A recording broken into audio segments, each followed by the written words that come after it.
afternoon, everybody, and welcome to the new Geopolitics of Climate Action, the last panel of the day. I'm joined with a fantastic lineup, and we don't have a lot of time, but I think the NATO leaders managed to wrap up a high-level segment in under 2 hours, so I think we can do that. On this session, so as climate impacts intensify and the world embarks on a global clean economy transition, the intersection between climate and geopolitics is becoming increasingly complex. So as we know, climate is a threat multiplier that has profound impact on global security and is a driver of crisis worldwide. At the same time, the deployment of clean technologies itself has become a competitive race in itself. Looking back at the afternoon, we've heard on kind of energy, how critical energy, finance, religion, science, all of this is. But while these issues are critical, I'm also very much aware that a lot of NATO leaders are meeting, we're meeting today in The Hague. European leaders will be meeting in Brussels later this week. And I don't know, my impression is they'll only address a fragment of it, if any. So what we try to address in the next 20 minutes or half an hour, depending on how we do, is in a world defined by overlapping crises, armed conflict, economic strain, populism, how accelerating climate breakdown and climate action features on the global agenda. Our panelists are partly well-equipped to discuss this. We have 5 long-standing experts which have worked at the intersection of climate negotiations, foreign policy, geopolitics, including no less than 4 climate envoys, past and future. Past and present, sorry, and future, I guess, I don't think anyone's leaving anytime soon, interacting with their counterparts internationally, with ministers, sometimes head of governments. So I will introduce them as we go, but jumping right in with Benoît Faraco. So you're no stranger to speaking climate and environment to leaders, having worked across civil society in ministerial cabinets and until recently as advisor to President Macron. You're France's newest, freshest appointee as climate ambassador, and with this, you're bringing your extensive experience and capacity actually to the French and European diplomatic corps in the 11th hour in the preparations to COP30. So very welcome, Ambassador Faraco. I wanted to start with really jump right in the big question. In this day and age, why should leaders put climate at the center, and do they? Is it working? Yeah, sorry. No, I think the big good news came not from the climate negotiation over the last months, but from the UN conference we organized in Nice a couple of weeks ago, that ended by the commitment to more than 65 countries to ratify the BBNG treaty. Of course, we are all aware that there is a big link between ocean and climate, but I think that what we take from this UN conference, and it's a good news for COP30, is that multilateralism in the field of environment still matters, and countries and the diplomacy still works. It's a very good news because, of course, we have been challenged collectively, and we will, in the course of the panel, probably continue to exchange of what will be at stakes. But, I mean, in this particular time, ratifying a treaty on something related to the environment and climate is a good news. So we will have also opportunity to demonstrate that multilateralism is working. We have a beautiful agreement at the World Maritime Organization on decarbonizing the bunker fuel and maritime transport. And I think that the key of the success, and when I look at this beautiful picture of myself prior to the adoption of the Paris Agreement, like 10 years ago,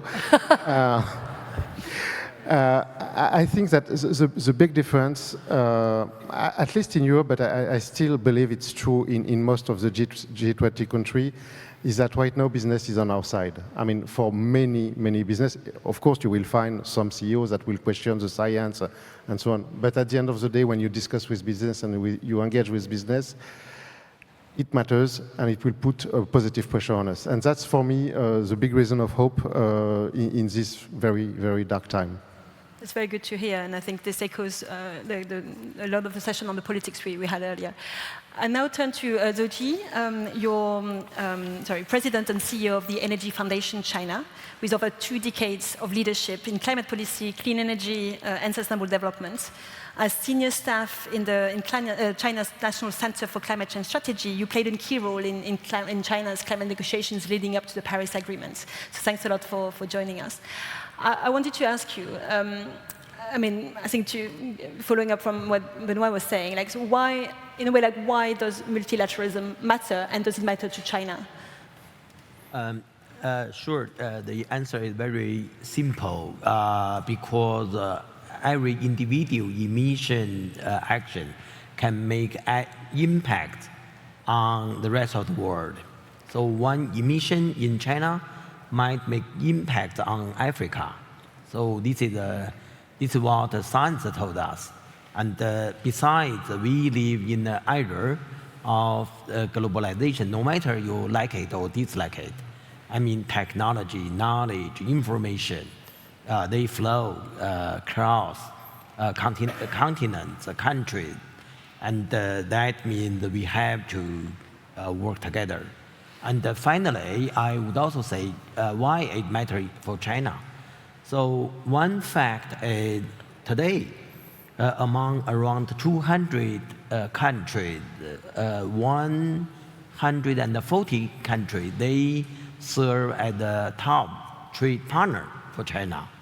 And no need to say the existence of China in the world, I mean, in terms of technology, finance, FDI, or the trade. I mean, you can see China everywhere. And the same thing for China. And within China, when you see the brand of the car, machinery, many goods, and also knowledge, culture, China can also feel very multi-impact from the other parties. That side, today, it's impossible to separate China from the world. The same thing, impossible to separate China from the world from China. And that means multilateralism is something necessary, something you cannot avoid. Okay. Great. It's great to hear that. I think the reason why we named this session initially between a rock and a hard place was to think of what the role of Europe as well, between a resurgent US and a very assertive and prominent China, as we've heard. I turn to Jennifer Morgan. So you've long worked at the sharp edge of international climate politics. Most recently as Germany's former state secretary and its first special envoy for international climate action. You really helped steer Europe's response through very turbulent times. So whilst you've recently left this post, you're kind of an incredibly kind of powerful voice on these topics. And I wanted to ask you, like, what do you think kind of Europe can do in that space between kind of China and the US? And also what kind of opportunities do you see for future kind of progress?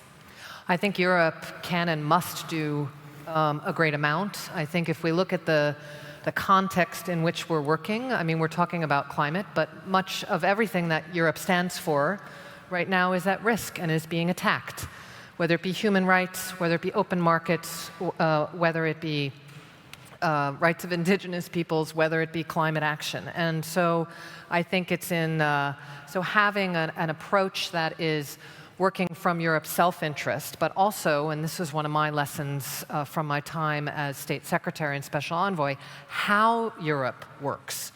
How Europe works with other countries is fundamental and I think can make a big difference. So what do I mean by that? Well, the world is not only transactional. It has a risk of turning into that. But I think what Europe and different member states have started doing and can play that role, even needs to do it even more, is to create a new paradigm of how we're working with developing countries, with China, but particularly with smaller middle income countries, to create a new paradigm of cooperation. so that it is both about self-interest of both parties, of creating local value in the countries, while at the same time, for example, addressing Europe's energy security challenges. And doing that in a way that brings benefits to everyone and doesn't impose, but really listens to how to do that together. And I think that piece of what Europe does with others is very important. I think that is the opportunity I see right now, because there's a bit of a vacuum. And I think the big challenge from Europe, and Tony can talk a lot about this, is acting as one. The potential for foreign climate policy in capitals is just massive. So having the member states be working together with the External Action Service, all together under President von der Leyen, with the heads of state, I think with that, then you can really see how it can make quite a big difference. I think, and then the sense I have right now is, in this context, we are seeing how Europe with the UK, Europe with Canada, Europe with Japan, are working together in a new kind of way, and we need to be doing the same thing on climate. So that tends to be on trade or on defense, right? That same thing needs to be happening on climate, to deepen that collaboration and to keep moving forward while building those partnerships with developing countries that bring benefits to everyone. And I think Europe is uniquely positioned as a developed country in that. It will be fundamental, of course, that Europe continues along the pathway that it has been. And will be my closing point. So Europe is an example and can also offer lessons of how to decarbonize and grow your economy at the same time and bring benefits and jobs. And that has to continue. And so having a strong national target for Europe, that 90% target, and the climate finance piece as well. How we continue to have that discussion where Europe continues to take that lead with other countries, I think is fundamental. Great, and you've offered me the perfect segue to Anthony Agota, seasoned diplomat representing the Netherlands first and the EU in a number of strategic positions, and advised the European Green Deal Vice President on diplomatic matters before you were appointed as EU Special Envoy for Climate and the Environment. So you've experienced firsthand how much is expected of Europe and how much it can deliver when it does. Very, very much following from that. I mean, there was a moment in January where I think the entire climate field was very worried about what was going to happen. And I do remember President von der Leyen stood up in Davos at the World Economic Forum and basically said Paris is kind of strongest, still the best hope for humanity, and Europe will stay the course. So I do want to ask you, like 6 months in, is Europe delivering on that promise? What have you been doing? You're not asking me to curate the words of my president, no. because obviously she was right. No, thank you very much. I think there is a contrast between the mood music one can read in the newspapers on climate action and what we're actually doing on the ground. We put forward a Fit for 55 package, which basically said in 2030 the EU should have 55 less emissions compared to 1990. When you compile all the national energy and climate plans that have been delivered, and we're still waiting for a few, we're already at 54. So we're walking the talk. When next week we'll come forward with the new climate goal for 2040, which will somehow also have a link with the 2035 NDC. There is, when you look close at the glass, always the political hullabaloo. That's what a democracy is about. It's not computer says no or computer says yes. That's only normal. But if you look through your eyelashes and take a few steps back, you will see that the EU will stay the course. And why? And this is so important. I mean, personally, I think there's an intrinsic value in the planet surviving, right? But the planet has survived for 4 billion years without us. We're just a sliver of its history. If it gets rid of us, it will continue to survive until the sun runs out. We do this for ourselves, for the next generations, and all those unborn people that come after us. We cannot any longer colonize their future. And so why do we do it? Number one, jobs. Jennifer mentioned this. It's all clear where the economy is going. It's not going backwards to a fossil-fueled, erratic, burnt, spent-up economy. We'll have a little bit of that, but ultimately it's going into an electrified, circular, competitive, clean tech economy. That's what's happening. So the jobs. Second, we do it for health. It is not normal that across Europe in 2022, 416,000 people died prematurely because of air pollution. There's a flip side to that. It's very easy to see how we can limit those emissions and have fresher water, cleaner air, cleaner soil where we grow our crops, and greener cities which cool down, parks that are good for people. There is a positive proposition for health and for people. And the third thing is security. And I think it's specifically pertinent in this moment that we live in. Because let's face it, anyone who tells you what will happen in the next day or 5 days or month, let alone a year, they're lying. We do not know. We're in the midst of a huge paradigm shift. Nobody knows. It's just hubris. But what we do know is that, as Jennifer, I think, very pointedly said, everything that we believe in is under pressure. And that means, in security terms, it's only exacerbated by the onslaught of climate change and environmental action. So if you talk about the Arctic, or you talk about Greenland, or you talk about the Sahel, or you talk about the melting Himalayas, or you talk about critical raw materials, arable land, water, involuntary displacement, migration, all of these things come to the fore. So we have to have it. We have to have at least on our radar, otherwise we're flying blind, as my commissioner would say. The good story is, and I wanted to come and end on the multilateralism part.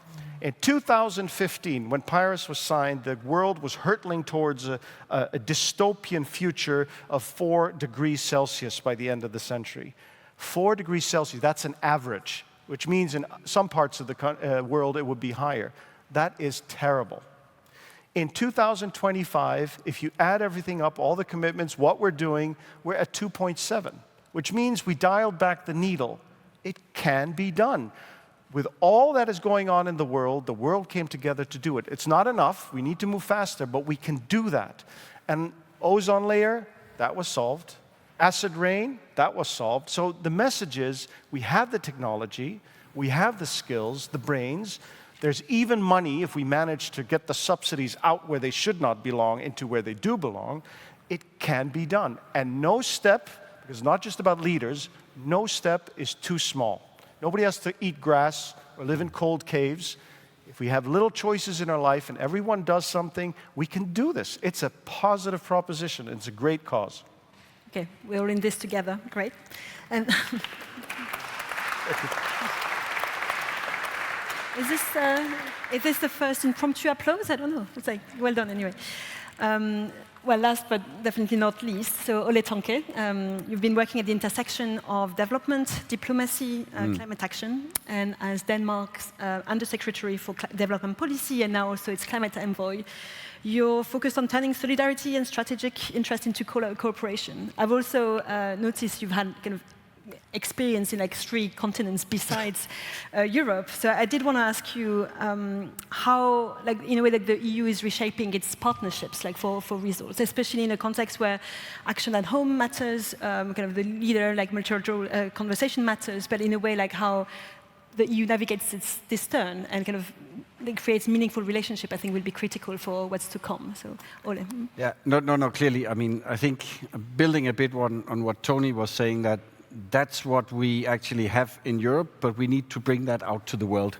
And I think that's really critical, both the message that we can actually do this, but also acknowledging that the challenges are very different in every country.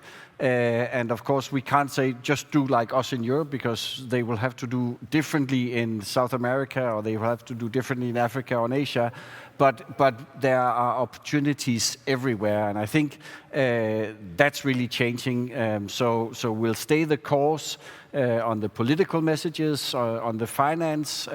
We need to keep on top of the agenda that adaptation is really crucial in many of these countries that we are collaborating with, and that everything is part of that package that the EU brings out to the world, and make sure that everybody is on board and can see themselves on this journey as such. And that is happening right now. Both, I know a lot of European countries bilaterally are working directly with all their partners in many countries on how can we transfer our know-how. Like Denmark, we have been for many years pretty good at having a stable grid with a lot of variable renewable energy into it.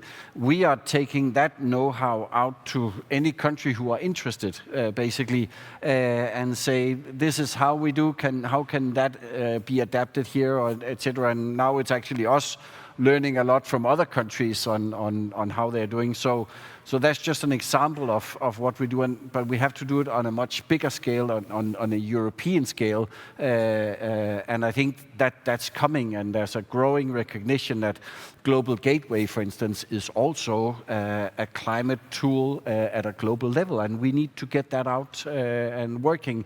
What is positive and what gives also me optimism is that we have crossed that. I mean, we talk a lot about tipping points in climate, but there's also a tipping point of when is it a better deal. And I think we've crossed that tipping point right now, because there are so many businesses now making money on green transition. So this idea that, oh, it's very expensive and some countries are free riding because they're not part of the multilateralism on it, I think it's wrong. I think they are the ones who will lose out in the long run when everybody else is running after the green transition deals. So, yeah. Okay, no, thank you very much. We're going to have to be quite brief just to announce it, but I would really like to hear everyone very briefly on one thing. So we know that, I think actually I sense a feeling of optimism from the panel that clearly agency kind of can do, which is great to hear. I'm also very much aware that in Bonn we've seen tension, maybe undermining the negotiations, and we're just a few months away from COP30. I would like to ask you, you have a packed audience of civil society, business, government leaders. What needs to happen over the next few months to make this a strong step for the future, in whatever order? What are the one opportunity, one thing that needs to happen? Maybe in the same order that we took it. So starting with Benoit.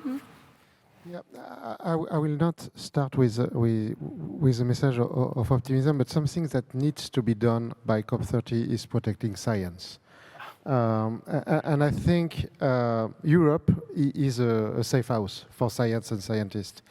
And I think it will be quite relevant, not only because it's part of our key values, but because if we destroy this climate science, which is so useful in our day-to-day life, I mean, it helps us to prevent extreme weather event. It helps us to anticipate a crisis on agriculture and to ensure food security.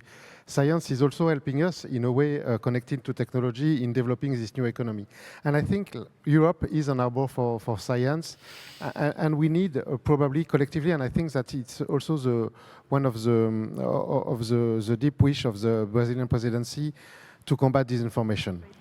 It will be critical. And I think, of course, in this room, I can think that no one is denying something about climate change, but things are happening outside, happening on the social media, and we need to start a coalition of goodwill, starting here, but also continuing in Brazil on science and the big battle against disinformation, because it's terribly harmful.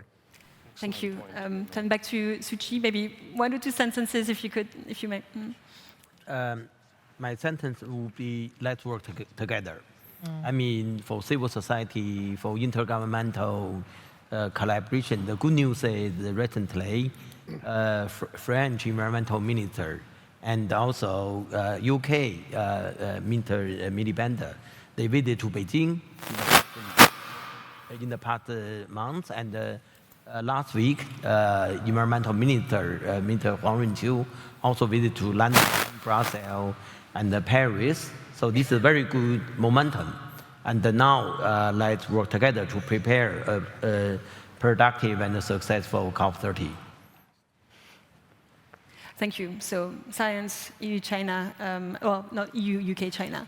Jennifer, building on togetherness, I think what needs to happen in the next few months beyond connecting the negotiations with the real economy and the real world, which is always a challenge, but needs to happen, because there's so much happening in the real world, it's not coming into the negotiations for various reasons, is we need to build the movement of movements, all of us here, to accelerate the implementation of what we agreed in Dubai. We have a global stop take. 1.5, keeping that in sight. Nature, para 33, ending deforestation with the timeline. Transitioning away from fossil fuels in a just, orderly, and equitable fashion. Tripling renewables, doubling efficiency. We need all of the action agenda there, and the Brazilian presidency is leading on all of this. But we also need to see a signal from leaders that that's going to happen. And we need COP decisions. We need to make that happen, and I think we can. We don't need a showdown on the floor. We need to listen to each other, have that togetherness feeling that is there, have movements all playing the role, whether it be business, activists, scientists, et cetera. And we need governments to come together and put that forward. Otherwise, I think what we manage to really have that breakthrough in Dubai will be at risk. Great. Ole Tunke, the Danish presidency of the Council of the EU starts next week. What's on your plate? When needs to happen? Sorry. No pressure. A lot of things needs to happen. I think, I mean, coming a bit out of Bonn, I think, again, I mean, we need to, I mean, we've had 30 COPs, and there's been so much discussion and so much division and really fights both between countries and between blocs. And I think what we need right now is to overcome that. And basically, with the Brazilian presidency saying mutirão, which is, I translate that into, we all need to come to the table and find solutions. Fantastic. And Anthony, last word? Yeah, so first of all, I just want to say how much I love that Benoit came up with science and that President von der Leyen and President Macron have an initiative on this, and it's so important in this post-truth world. But I wanted to actually use this opportunity to say something about Jennifer. I have seen Jennifer firsthand at these COPs, running around, making connections, pushing, cajoling, threatening, risking. There's no one, I'm not kidding, there is no one in this world who's worked harder in their active life for this cause. And I just want to thank you on behalf of everything you've done. Thank you. And I want to give a big shout out.